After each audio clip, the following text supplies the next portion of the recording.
ఈ పత్రిక ఎవరు రాశారు? పౌలు. నాట్ జస్ట్ పౌలు. ఏమని ఉందమ్మా? ఫస్ట్ పేజ్ చూడండి. అపోస్తలుడైన పౌలు. అపోస్తలుడైన పౌలు రాసినటువంటి పత్రిక ఇది. అయితే ఈయన అపోస్తలుడైన పౌలు అని పిలవబడక మునుపు ఆయన యొక్క పేరు మనకు అందరికీ తెలుసు. ఏం పేరు ఆయన పేరు? సౌలు. ఆయన యొక్క పేరు సౌలు, ఇంగ్లీష్ లో సాల్, SAUL, సాల్. అయితే తర్వాత తాను తన జీవితంలో కలిగినటువంటి ఆ మార్పును బట్టి ఆయన పేరు అపోస్తలుడైన పౌలుగా మారింది. కనుక ఇక్కడ ఏమంటున్నాడు అని అంటే, నేను క్రీస్తును పోలి నడుచుకొనుచున్న ప్రకారము మీరును నన్ను పోలి నడుచుకొనుడి అంటున్నాడు. ఈ మాటలు చెప్పడానికి ఆయనకు ఎంత ధైర్యము ఉంటే ఆ మాట చెప్పగలుగుతాడు, ఎంత కాన్ఫిడెంట్గా ఉంటే ఆ మాట పలకగలుగుతాడు కదమ్మా. ఇక్కడ చూడండి, మన దగ్గర నేను రాగానే చదివాను. ఆ చదివినప్పుడు నాకు చాలా సంతోషం అనిపించింది. born to be dare. So how he was dare to say that follow my example, otherwise follow me, నన్ను వెంబడించండి, అంటే నన్ను పోలి నడుచుకోండి అని చెప్పారు. అయితే ఈ మాటలు ఇక్కడ మనము 1 కొరింథీ 11:1 అలా చూసాము. తర్వాత 4:16 కూడా ఏమంటున్నాడు? మీరు ఏమన్నాడు అక్కడ అంటే ధ్యానించలేము. కానీ వెనక్కి వెళ్ళి చూస్తే ఈ యొక్క పౌలు ఆయన సౌలుగా ఉన్నప్పుడు ఆయన ఎక్కడ ఉండేవాడు ఏంటి అంటే, మరి మనకు అపోస్తలుల కార్యములు 10వ అధ్యాయంలో లేక 9వ అధ్యాయంలో ప్రభు చెప్తూ ఉన్నాడు. ఏమంటున్నాడు అని అంటే, తార్సు వాడైన 9th చాప్టర్లోనే 10th వర్స్లో 11th వర్స్లో ఉంది. అందుకు ప్రభువు, నీవు లేచి తిన్నని దనబడిన వీధికి వెళ్ళి యూదా అనుమాని ఎంట తార్సు వాడైన సౌలు అనుమాని కొరకు విచారించుము, ఇదిగో అతడు ప్రార్థన చేస్తున్నాడు. జాగ్రత్తగా ఆలకించాలి. ఇక్కడ ఇతని పేరు సౌలు, తార్సు అనేటువంటి పట్టణస్థుడు. దానికి ముందుగా కనుక మళ్ళీ మనము 8వ అధ్యాయంలోనికి వెళ్తే కనుక 3వ వచనములో ఏమనుందంటే, సౌలు అయితే ఇంటింటకు వచ్చి పురుషులను స్త్రీలను ఈడ్చుకొని పోయి చెరసాలలో వేయించి సంఘమును పాడు చేయుచుండెను. సంఘమును పాడు చేసినటువంటి వాడు ఒకవేళ అలాగుననే కనుక ఉండి యు ఫాలో మీ అని అంటే ఎలా ఉంటుంది? How terrible it suppose to be కదా, ఎంత భయంకరంగా ఉంటుంది. కనుక ఇక్కడ అతను ఒకప్పుడు అంటే అతను బ్యాక్ కనుక మనం వెళ్తే కనుక సంఘమును పాడు చేసినటువంటి వాడు. ఇంకా ఏం జరుగుతుంది? ఏం చేశాడంట? ఇంటింట వచ్చి, అంటే ప్రతి ఒక్క ఇంట్లో, అందరి ఇల్లు కాదు, ఎవరైతే ప్రభు అయిన యేసు క్రీస్తునందు విశ్వాసం ఉంచారో, సువార్తకు విధేయులయ్యారు, వారి ఇళ్లలోన చొచ్చి ఏం చేస్తున్నాడంట? పురుషులను స్త్రీలను ఈడ్చుకొని పోయి చెరసాలలో వేయించి సంఘమును పాడు చేసిన వాడు. ఇక్కడ 11వ అధ్యాయానికి వచ్చేసరికి ఆశ్చర్య కార్యం జరిగింది. ఏంటి? ఆయనకు ఒక న్యూ పేజ్ ఎంటర్ అయ్యాడు. న్యూ పేజ్ లోనికి ఎంటర్ అయ్యాడు. దానికి ముందు మాత్రం చూస్తే సంఘమును పాడు చేసినటువంటి వాడు, స్త్రీలనక పురుషులనక అందరినీ ఈడ్చుకొని పోయి చెరసాలలో వేశాడు. ఎందుకు వేశాడు అని అంటే, ఆయన గురించి ఇంకా ఇంకొక విషయం ఆలోచన చేస్తే చాలా విషయాలు ఉన్నాయి. కానీ ఆయన యూదా మత ప్రవిష్టుడు, అంటే యూదా మతమును గౌరవించేవాడు, యూదా మతం మీద వెర్రితనం కలిగినటువంటి వాడు.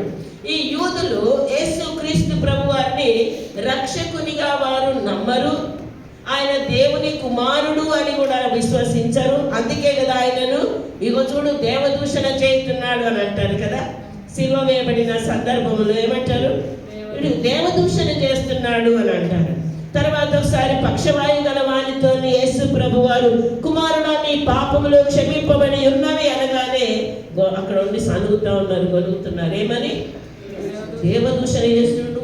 దేవుడు ఒక్కడే కదా పాపాలు క్షమించేది, పాపం క్షమింపబడింది అని అంటారు. అన్నప్పుడు యేసు ప్రభు వారు ఏమన్నారు?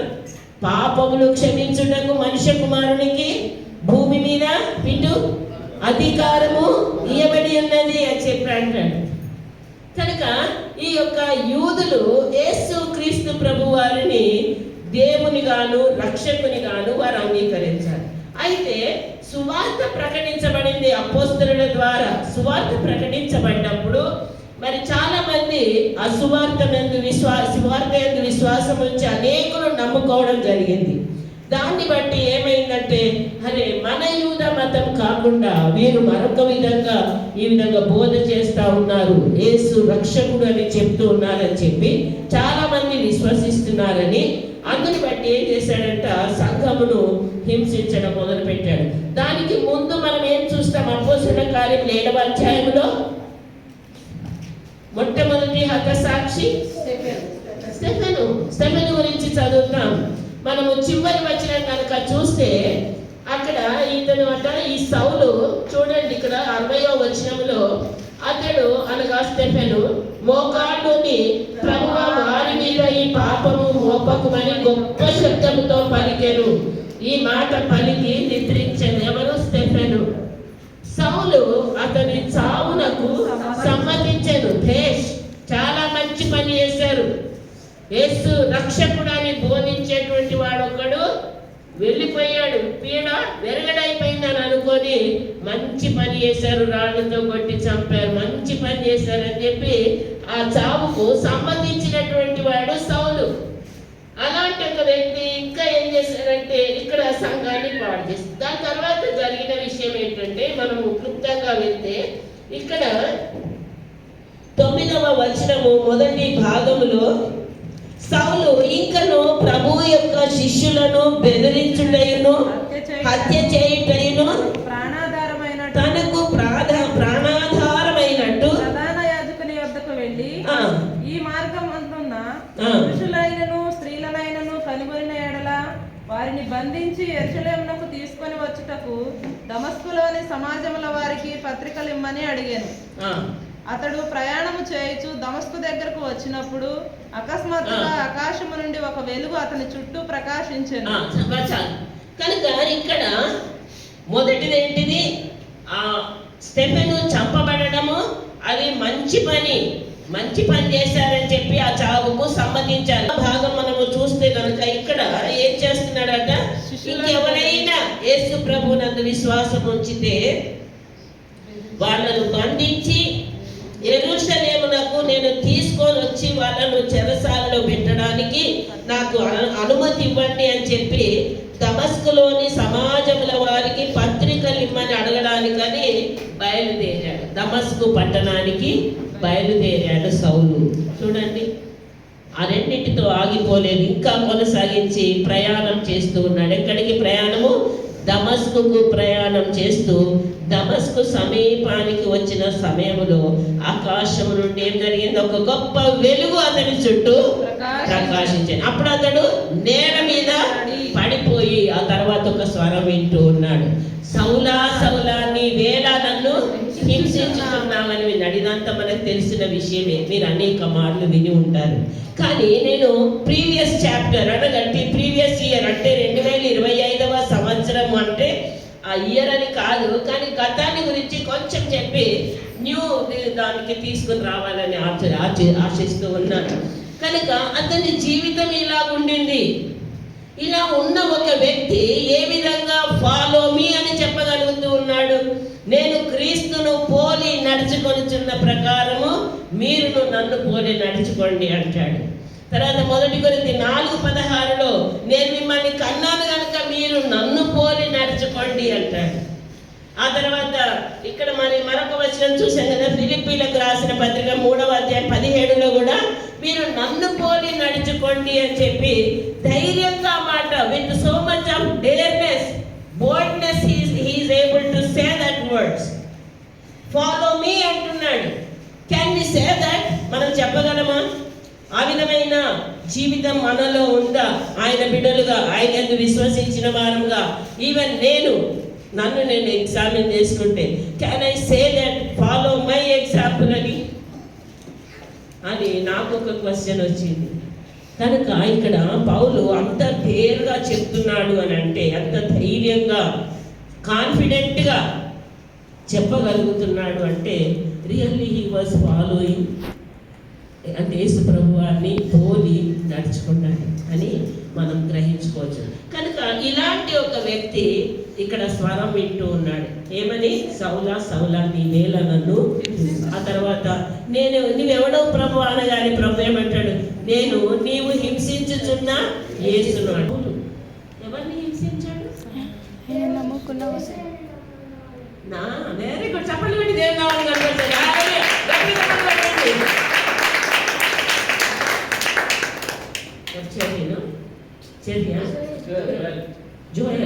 జోయలా కళ్ళద్దాన్ని మార్చుకోవాలి కనుక అక్కడ జరిగిన విషయం ఏంటి? ఏం క్వశ్చన్ అడిగాను? ఎవరిని హింసించాడు? యేసుప్రభు అంటున్నారు ఇక్కడ, అతనితో మాట్లాడుతున్నారు. నీవు హింసించుచున్న యేసును అన్నాడు. మనల్ని కాదు, అక్కడ ఎవరు మనల్ని అన్నారు కాదు. నో, ఇక్కడ ఏంటి? ఎవరిని హింసించాడు? యేసు ప్రభు నందు ఎవరు విశ్వాసం ఉంచారో వారిని హింసిస్తున్నాడు. కనుక ప్రభు ఏమన్నాడు? నీవు హింసించుచున్న యేసును అన్నాడు. ఆ తర్వాత ప్రభు అతనితో తేటగా మాట్లాడినాక కళ్ళు చూపు పోయింది. ఎందుకంటే ఆయన చుట్టూ ప్రకాశించిన వెలుగు వల్ల చూపు పోగొట్టుకున్నాడు. కళ్ళకు తెల్ల పొరల వంటి వచ్చేసినాయి. ఆ తర్వాత కూడా వెళ్ళిన వాళ్ళ మా స్వరం విన్నారు కానీ వాళ్ళకి ఏం తెలియలేదు. తర్వాత ఆయన తీసుకొని వస్తున్నారు. స్ట్రెయిట్ అనేటువంటి ఒక వీధి ఉందట, తిన్నది కనబడిన ఒక వీధికి వచ్చాడు. అక్కడ యూదా అనేటువంటి ఆయన ఇంట్లోకి తీసుకుని వెళ్ళారు. అక్కడ వెళ్ళిన తర్వాత 3 దినములు ఉపవాసం ఉన్నారు. ఎవరు? సౌలు. Fasting and praying, crying.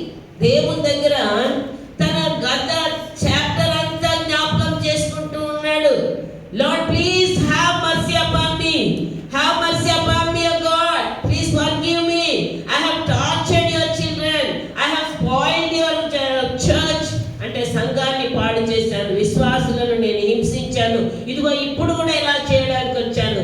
ఇంతటి ఘోరమైన దుర్మార్గుని నన్ను క్షమించు, నా గత జీవితం అంతా క్షమించుమని తన తప్పిదములన్నీ ఆ 3 దినములు ఏ విధంగా టార్చర్ చేశాడు.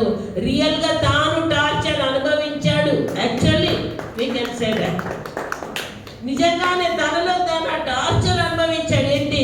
అయ్యో ఇలా చేశాను, అలా చేశానని ఒక్కొక్కటి తన మైండ్కి వస్తూ ఉంటే తనలో తానే ఘోరంగా టార్చర్ పొందుతూ ప్రభు దగ్గర తన జీవితాన్ని గురించి, గత జీవితంలో తనకుండినటువంటి యాటిట్యూడ్, గాడ్స్ చిల్డ్రన్ పట్ల తనకుండిన యాటిట్యూడ్, గాడ్స్ సర్వెంట్స్ మీద ఉన్నటువంటి నెగటివ్ యాటిట్యూడ్, విరోధమైనటువంటి భావనలు, విరోధమైనటువంటి మనస్సు, హింసించాలి అనేటువంటి ఒక పట్టుదల, ఆ తర్వాత క్రూయల్టీ, ఆయనలో క్రూరత్వము ఉండింది భయంకరంగా. మరి ఆ విధంగా ఉన్నటువంటి వాడు ఇప్పుడు వాటన్నిటినీ ఒక పేజ్ ఆఫ్టర్ పేజ్ ఒక పేజ్ చదివాడు, మళ్ళీ నెక్స్ట్ పేజ్కి వచ్చాడు, మళ్ళీ వచ్చాడు. అవన్నిటిని కూడా ఏం చేస్తున్నాడు? ప్రభు సన్నిధిలో కన్నీటితో పశ్చాత్తాపడి అన్నిటినీ ప్రభు దగ్గర ఒప్పుకుంటున్నాడు. దీని ద్వారా మనం ఏం నేర్చుకోవాలంటే, he surrendered all the negative things whatever he had in the past life. Now he wants to start a new chapter. Hallelujah, hallelujah. Gatti hallelujah చెప్పి దేవుని నామాన్ని గణపరచండి. Hallelujah, hallelujah. He wants to start a new life. He doesn't want to be the same person as he was. గతంలో ఉండిన రీతిగా అలా ఉండడానికి ఇష్టం లేదు. ఇప్పుడు ఆయన లోపల బర్నింగ్ అనేది ఆయన లోపల కలుగుతా ఉంది పరిశుద్ధాత్మ ద్వారా. మనం ఆ విషయాలు ఇక్కడ చూద్దాం. ఇక్కడ చూడండి, ఇక్కడ అతడు ఏం చేస్తున్నాడు అని ప్రభు చెప్తున్నాడు అంటే, అతడు ప్రార్థన చేస్తున్నాడు. ప్రార్థన చేస్తూ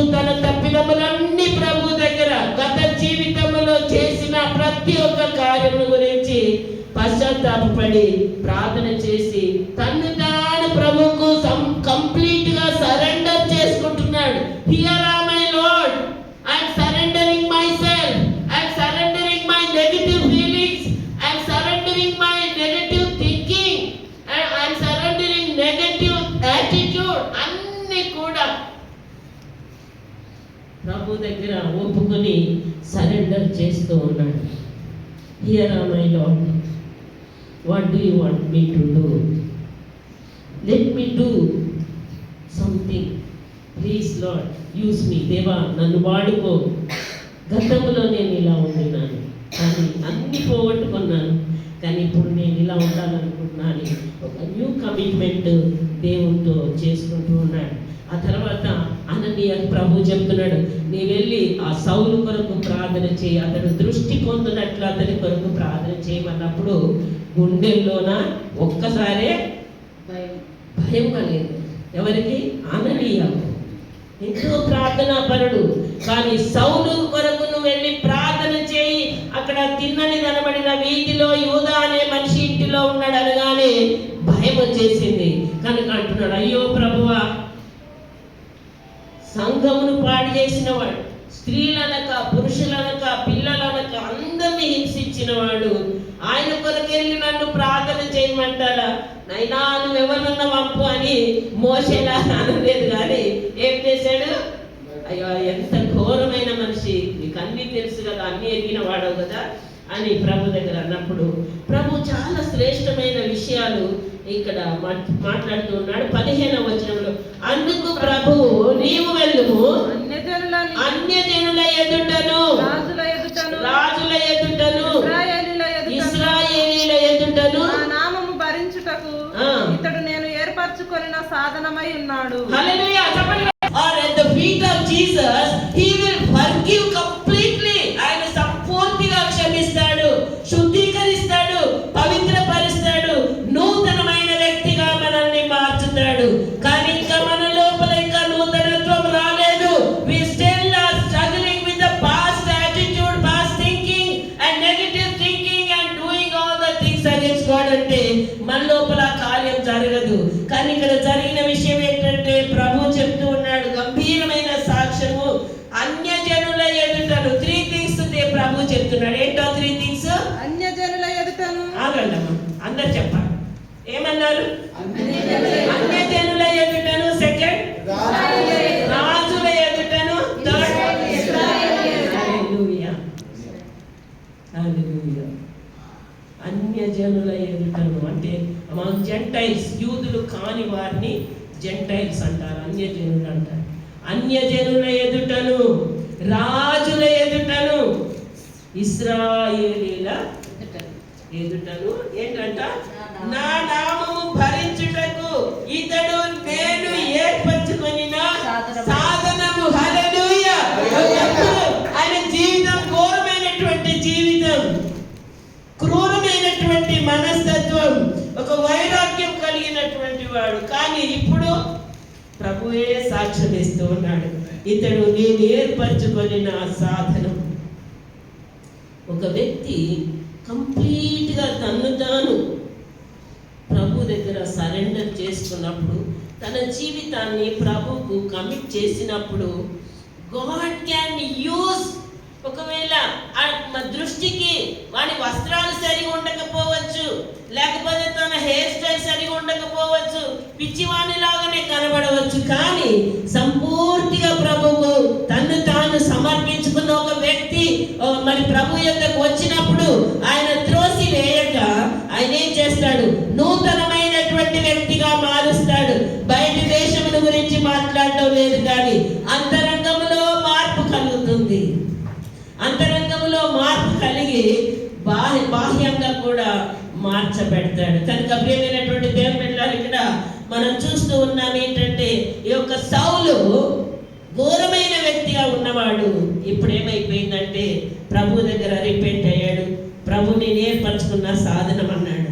తర్వాత 16వ వచనంలో ఏమంటున్నాడు చూడండి, ఇతడు నా నామము కొరకు ఎన్ని శ్రమలను అనుభవింపవలెనో నేను ఇతనికి చూపుదునని అతనితో చెప్పాను. అననీయ వెళ్ళి ఆ ఇంట ప్రవేశించి అతని మీద చేతులుంచి, సౌలా, సహోదరుడా, నీవు వచ్చిన మార్గములో నీకు కనబడిన ప్రభువైన యేసు నీవు దృష్టి పొంది పరిశుద్ధాత్మతో నింపబడినట్లు నన్ను పంపి ఉన్నాడని చెప్పాను. అప్పుడే అతని కన్నుల నుండి పొరల వంటివి రాలగా దృష్టి కలిగి లేచి బాప్తిస్మము పొందెను. తరువాత ఆహారము పుచ్చుకొని బలపడెను. తరువాత ఆహారము పుచ్చుకొని బలపడ్డాడు. పాస్ట్ ఇస్ పాస్ట్, అయిపోయింది, గతం అయిపోయింది, గత చాప్టర్ అంతా అయిపోయింది, క్లోజ్ అయిపోయింది, కట్టి పారవేయడం జరిగింది. ఎప్పుడు ప్రభువు కంప్లీట్గా సరెండర్ చేసుకున్నాడు. ఎవ్రీథింగ్. మనం ఏం చేస్తామంటే కొన్ని మన దగ్గర పెట్టుకొని కొన్నేమో దేవా నీకు ఇది ఇస్తున్నా, దేవా నీకు ఇట్లా ఇస్తున్నా, అయ్యా నా ఇది నీదే, కానీ కొన్ని మనకు కావాల్సిన వాటిని ఏం చేస్తాము, మళ్ళీ అబ్బో ఇది మాత్రం నేను విడిచిపెట్టాను, అబ్బో ఇది మాత్రం నేను విడిచిపెట్టాను, అబ్బో ఇది మాత్రం ఉండాలి కదా, అలా కొన్ని పెట్టుకుంటాం. కానీ మనము ఆయనకు బలమైన సాక్షులుగా ఉండాలి అని అంటే, ఆయనకు ప్రయోజనకరమైనటువంటి ఒక ఆయుధముగా, సాధనముగా ఉండాలి అంటే, మనము ఆయన మహిమార్థమై వాడబడాలి అని అంటే, మన సర్వస్వాన్ని ఆయన పాదముల దగ్గర సమర్పించినప్పుడు, అంటే మీ వెండి ఇవ్వండి, మీ బంగారం ఇవ్వండి, మీకున్నాయి అన్ని ఇచ్చేయండి అంటున్నాడు ప్రభు. యువర్ సెల్ఫ్, మై సెల్ఫ్, మనల్ని మనం ఆయనకు అప్పగించుకున్నప్పుడు. రోమపత్రిక 12:1 పౌలు అదే అపోస్తలుడైన పౌలు ఒక మాట అంటాడు, కాబట్టి సహోదరులారా, పరిశుద్ధమును దేవునికి అనుకూలమునైన సజీవ యాగముగా మీ శరీరములను ఆయనకు సమర్పించుకొనుడని దేవుని వాత్సల్యమును బట్టి నేను మిమ్మల్ని బతిమాలుకొనుచున్నాను. అవునా కదా? ఉందా బైబిల్లో? నేను సొంత చెప్పానా? ఉందా? కనుక అర్పించుకోండి, సమర్పించుకోండి అని చెప్తున్నాడు. కనుక మనము ఆ విధంగా సమర్పించుకున్నప్పుడు ఇప్పుడు ఆ సౌలు ఏమైపోయాడంటే పౌలుగా మారాడు. ఇప్పుడు ఏమైపోయింది? New page has started. Hallelujah, hallelujah. What a great Joy. మనకు ఆ రోజు సౌలు గురించి చదివిన ఇప్పుడు ధ్యానించే మనకి ఇలాగా సంతోషంగా ఉంది అంటే, ఇప్పుడు ఆ కాలంలో ఉన్నటువంటి వారు, దేవుని నమ్మిన వారు, ఇన్ని రోజులు మేము ఎంత శ్రమ అనుభవించాము, కానీ ఇప్పుడు మునుపటి సౌలు కాదు, ఇప్పుడు పౌలుగా మారాడు అని ఎంతగా ఆనందించారు, ఎంతగా పండగ చేసుకున్నారు. ఎందుకంటే ఆయన మార్పు నొందిన తర్వాత జరిగిన విషయం ఏంటి? లేచాడు, ఆ కళ్ళ పొరలు రాలిన తర్వాత లేచి బాప్తిస్మం పొందాడు, ఆహారం పుచ్చుకున్నాడు, బలం పొందాడు. తర్వాత దమస్కులో ఉన్న శిష్యులతో కూడా కొన్ని రోజులు ఉన్న తర్వాత ఇది చదివినాక అందరు గట్టిగా స్తోత్రం చెప్పాలి. 20వ వచనం చదవండి. వెంటనే సమాజ మందిరములలో యేసే దేవుని కుమారుడని ఆయనను గూర్చి ప్రకటించువచ్చును. తర్వాత వినిన వారందరూ విభ్రాంతి నొంది యెరూషలేములో ఈ నామమును బట్టి ప్రార్థన చేయవారిని నాశనము చేసిన వాడి తెడెక్కడ వారిని బంధించి ప్రధాన యాజకుల వద్దకు కొనిపోవుటకు ఇక్కడికి కూడా వచ్చి ఉన్నాడని చెప్పుకొని, అయితే సౌలు మరి ఎక్కువగా బలపడి ఈయన క్రీస్తు అని రుజువుపరచుచు దమస్కులో కాపురమున్న యూదులను కలవరపరిచెను. చూడండి, కలవరపరుస్తూ ఉన్నాడు. ఎవరిని? హల్లెలూయా. జబర్లని దేవునామని కనబడతా. New page, PTO. What is PTO? Page turn start అయిందా? పౌలు జీవితంలో సౌలు పౌలుగా మారాడా? వాటి అది రుజువు ఏంటి? Proof. What is the proof? What he started. ఏమి ప్రారంభించాడు? సమాజ మందిరాల్లోనికి వెళ్ళి ఏం చేస్తున్నాడు? హల్లెలూయా. యేసే దేవుని కుమారుడని ఆయనను గూర్చి ప్రకటించుచు వచ్చెను. Glory to God. Hallelujah. Praise the lord. కొన్నిసార్లు ప్రజలు మనం ఎంత మార్పు నొందినా కూడా మనల్ని విత్ సేమ్ యాటిట్యూడ్, అందుకంటే వాడు పెట్టుకున్న గ్లాస్ బ్లాక్ ఉంటుంది, లేదా ఎల్లో ఉంటుంది, లేదా రెడ్ ఉంటుంది, కనుక ఏ కలర్ గ్లాస్ పెట్టుకుంటే అలా కనబడతారు. మా వారు చెప్తేనే నాకు బలం పెరిగింది. మా వారు అనేవారు, అమ్మ కళ్ళద్దాలు బ్లాక్ పెట్టుకుంటే బ్లాక్ గానే కనబడుతుంది అమ్మ, అంత డార్క్ గా కనబడుతుంది. ఎల్లో పెట్టుకుంటే ఎల్లోగానే కనబడుతుంది మా అనేది. అరే నిజమా కాదా అంటే నిజంగానే ఎల్లో గ్లాసెస్ పిల్లలు పెట్టుకుంటారు కదా, అవునమ్మా, చిన్నగా ఉన్నప్పుడు పెట్టుకునేవారు కదా. కానీ ఎప్పుడైతే నువ్వు వైట్ గ్లాస్ పెట్టుకుని చూస్తావో అప్పుడు అంతా నీకు వైట్ గానే కనబడుతుందని మా వారు చెప్తా ఉండేవారు. అది నిజమే కదా. కనుక ఇక్కడ పౌలు మారిన విషయము ప్రజలందరికీ సంతోషమైంది, యూదులనే కలవరపరిచింది. కనుక new page has started in his life. క్రొత్త జీవితము ప్రారంభమై యేసే దేవుని కుమారుడు అని ప్రకటిస్తూ ఉన్నాడు. ఆ తర్వాత ప్రకటించడం మాత్రమే కాదు, ఆయన జీవితంలో యేసు ప్రభు వారి నామం కొరకు ఎన్నో శ్రమలను అనుభవించారు. ఇక్కడ మనం చూస్తే ఈ విధంగా విశ్వసించారు యేసు ప్రభు, ఆయన లోక రక్షకుడని ఎవరు విశ్వసించారు, ప్రకటించారు, వారిని టార్చర్ చేశారు, హింసించారు. కానీ ఇప్పుడు ఈయన ఏం చేస్తున్నాడు? న్యూ పేజ్ లో he started new story. Hallelujah. He started new story and new experience, new thoughts చెప్తా ఉన్నాడు. అక్కడ ఏమని? యేసే దేవుని కుమారుడు అంటే వాళ్ళు ఏం చేశారంట? వాళ్ళకి అది నచ్చక యూదులు అతనిని చంపడానికి ఆలోచన చేసి రాత్రింబవళ్ళు ద్వారముల దగ్గర కాపలాగా ఉన్నారు. రాత్రింబవళ్ళు కాపలుగా ఉన్నారు. కానీ అతని శిష్యులు, అప్పుడే శిష్యులు కూడా తయారైపోయారు. వాటి వండర్ఫుల్ థింగ్ కదా, పౌలును వెంబడించేవాళ్ళు. తర్వాత శిష్యులు అతన్ని రాత్రి వేళ అతనిని తీసుకొని పోయి గంపలో ఉంచి గోడ గుండా అతనిని క్రిందికి దింపిరి. మనం ఇంకా ఈ యొక్క పౌలు గురించి చూస్తే న్యూ పేజ్లోన యేసు ప్రభు వారి కొరకు అనేక శ్రమల్ని అనుభవించాడు. ఒకసారి సువార్త ప్రకటించినప్పుడు రాళ్లతో కొట్టినప్పుడు ఇక చచ్చాడనేంత వరకుగా రాళ్లతో కొట్టి కొట్టి కొట్టి ఉన్న రాళ్ళన్నీ ఖతమైపోయాయి. రక్తం మడుగులోన ఏ మాత్రం కాన్షియస్ లేకుండా ఆ పౌలు పడిపోయి ఉన్నాడు. చచ్చాడు వీడు అనుకొని వాళ్ళు వెళ్ళిపోయారు. అలాంటి పరిస్థితి ఎదుర్కొన్నాడు. మీరు తర్వాత చదువుకోండి, మీకు తెలుసుంటుంది. 2వ కొరింథీయులకు రాసిన పత్రిక 11వ అధ్యాయంలో చెప్తాడు. చాలా విషయాలు చెప్తూ ఉన్నాడు. యేసు ప్రభు వారి నామం కొరకు ఎంతగా శ్రమ అనుభవించాడో అవన్నీ ఎక్స్ప్లెయిన్ చేస్తా ఉన్నాడు. మిత్రుల వల్ల ఆపద, శత్రువుల వల్ల ఆపద, సముద్రం వల్లనే ఆపద, చలి వల్ల ఆపద, విష పురుగుల వల్ల ఆపద, ఎన్నో శ్రమలు ఎదుర్కొన్నాడు. చివరికి ఏమయ్యాడు తెలుసండి? న్యూ పేజ్ స్టార్ట్ అయిపోయి అనేక పేజీలు ప్రభు కొరకు, ప్రభు యొక్క సువార్త ప్రకటిస్తూ అనేకులను శిష్యులుగా మార్చాడు. ముఖ్యంగా మంచి సేవకులను తప్పిక చేశాడు. హల్లెలూయా. విశ్వసించిన దాంతోనే తృప్తిపడి ఉండకూడదు.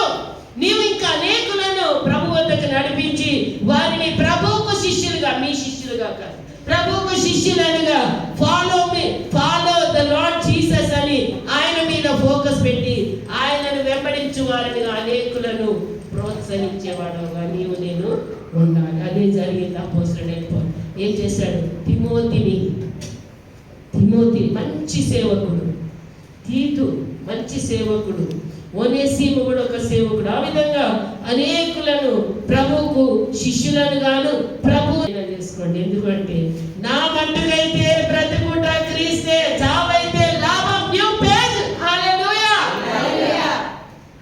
ఆ విధంగా ప్రభువుకు తన జీవితాన్ని అర్పించుకున్నాడు. ఒక రోజు మనం చూడబోతున్నాం. Are you ready to see Apostle Paul? Yes. Are you ready? Yes. Praise God. అయ్యా, ఈ పేజ్ ఇలాగా మారిపోయింది. న్యూ పేజ్ లోకి వచ్చాము. మీ లైఫ్ మాకు ఛాలెంజింగ్ గా ఉండిందని వీ కెన్ టెస్టిఫై కదా. అలాంటి విధమైన జీవితం మనము ఏబుల్ టు బ్రీత్, శ్వాస పీల్చుకుంటున్నామంటే ఆయన యొక్క అనుగ్రహము వల్ల, ఆయన యొక్క కృప వలన మనం ఆయన కొరకు ఇంకా ఏదో చిన్న కార్యం చేయవలసి ఉంది. కనుకనే ఈ ప్రొలాంగ్డ్ మై లైఫ్, నాకు ఇంకా ఆయుష్కాలాన్ని ప్రసాదించాడు. అందుకే ఆయన కొరకు మండుతూ వాడబడేటువంటి ఒక సాక్షిగా ఆయన కొరకు జీవించాలనేటువంటి ఒక న్యూ పేజ్ స్టార్ట్ చేసి న్యూ పేజ్ లో నా జీవితాన్ని కొనసాగించడానికి ఆయన కృప ఇస్తూ ఉన్నాడు. అలాగే మనలో ప్రతి ఒక్కరం కూడా shall we surrender our lives? Is there anything that is hindering you to follow Christ? తాను వచ్చినామా? ఒక్క నిమిషం ప్రార్థన చేస్తామా? అపోస్తల్ పౌల్ నేరుగా చెప్తూ ఉన్నాడు, నేను క్రీస్తును పోలి నడుచుకున్నాడంటే ఆ క్రీస్తు పోలిక ఏంటనేది మీ సంఘ కాపరి గారి ద్వారా మీరు వాక్య జ్ఞానంలో వినవచ్చు. ఒకటి కొన్ని విషయాలు వినగలిగాం. ప్రభు కొరకు శ్రమలు అనుభవించాడు, ప్రభు నామాన్ని భరించాడు, అనేకులను ప్రభు వైపుకు త్రిప్పగలిగాడు. ఎన్ని శ్రమలు అనుభవించినా వెనక్కి తిరగలేదు. కనుక ఏదైనా ఆయనను ఫాలో అవ్వకుండా, ఆయనను వెంబడించకుండా, ఏదైనా నెగిటివ్ యాటిట్యూడ్, నెగిటివ్ థింకింగ్, ఇంకా ఏదైనా హిండ్రెన్స్ ఉన్నట్లయితే ప్రభు నన్ను క్షమించమని మౌనంగా ఆయన సన్నిధిలో అడుగుదామా? Lord, is there anything that I should confess before you, Lord? Please forgive me, Lord. Yes, Lord. ఆయనకు మాత్రమే చెప్పాలి, మనుషులకి ఎవరికి చెప్పనవసరం లేదు. ఆయనతో ఒంటరిగా చెప్పండి. ఆయన అన్నీ గ్రహించగలవాడు, ఆయన అంత సమస్తమును మార్చగలవాడు, ఈయన సమస్తమును బాగు చేయుచున్నాడు అని చెప్పి అక్కడ సువార్తల్లో రాయబడి ఉంది. ఆయన సమస్తము చక్కపరచగలడు. Don't look at the people, don't think about the people. Lord, I have started my new chapter, but somewhere I was stuck. ఎక్కడో కొంచెం స్టక్ అయిన మాదిరి ఉంది. ఆ స్టక్ అయిన థింగ్స్ ఏంటో, ప్రభువుని ఆరాధన చేస్తూ ఉన్నాను, ప్రభువుకు ప్రార్థన చేస్తూ ఉన్నాను, ఫాస్టింగ్ ప్రేయర్ చేస్తున్నాను, ఇవన్నీ ఉన్నాయి కదా, ఇంకెక్కడ స్టక్ అవ్వలేదు అనుకుంటుండవచ్చు. కానీ ఇన్నర్ యాటిట్యూడ్స్, అంతరంగంలోన మన కనెక్షన్ ఎలా ఉంది అది ఒక్కసారి ఆలోచించే. మన యొక్క సమాజంలో as we live in the society, how are we living? Are they able to say this is God's child? Really I could see Jesus in his life, Jesus in her life అని సాక్ష్యం ఇచ్చే విధంగా మన life ఉందా? Hallelujah. Thank you, Jesus. Praise you, Lord. Praise you, Lord. Thank you, Jesus. Hallelujah. Hallelujah. అర్పితును ఓ నా దేవా, నా సమస్తం నీ సేవకై అర్పింతును ఓ నా దేవా, నా సమస్తం నీ సేవకై అందించుమా నీ చేతిని, అందుకోను యేసయ్యా, అందించుమా నీ చేతిని, అందుకోను యేసయ్యా, అర్పింతును ఓ నా దేవా, నా సమస్తం నీ సేవకై. హల్లెలూయా. ప్రేమగల దేవా, మీకు వందనములు, స్తోత్రములు, స్తోత్రములు, స్తోత్రములు, కృతజ్ఞతాస్తుతులు చెల్లించుకుంటున్నాం. ఈ మధ్యాహ్న కాల సమయమందు మీ దివ్య వచనము నుండి మీరు మాకు అందించిన ఈ సత్యము కొరకు దేవా, ఈ సత్య వచనము కొరకు మీకు వందనాలు సమర్పించుకుంటున్నాం. అవును తండ్రి, ఒకప్పుడు భయంకరుడుగా, క్రూరుడుగా, దేవా మతనిష్ట గలవాడుగా ఉండి ఎంతో మందిని టార్చర్ చేసి ఎంతమందిని చచ్చేటువంటి పరిస్థితుల్లో ఇంకా చనిపోయారో మాకు తెలియదు. అలాంటి ఒక వ్యక్తిని మీరు దర్శించినప్పుడు దేవా, మరి తను న్యూ చాప్టర్ స్టార్ట్ చేశాడు, కొత్త జీవితం ప్రారంభించాడు. ఇక గతం వైపు మరి తిరిగి చూడలేదు కనుక ఆశీర్వాదకారకుడుగా మారాడు.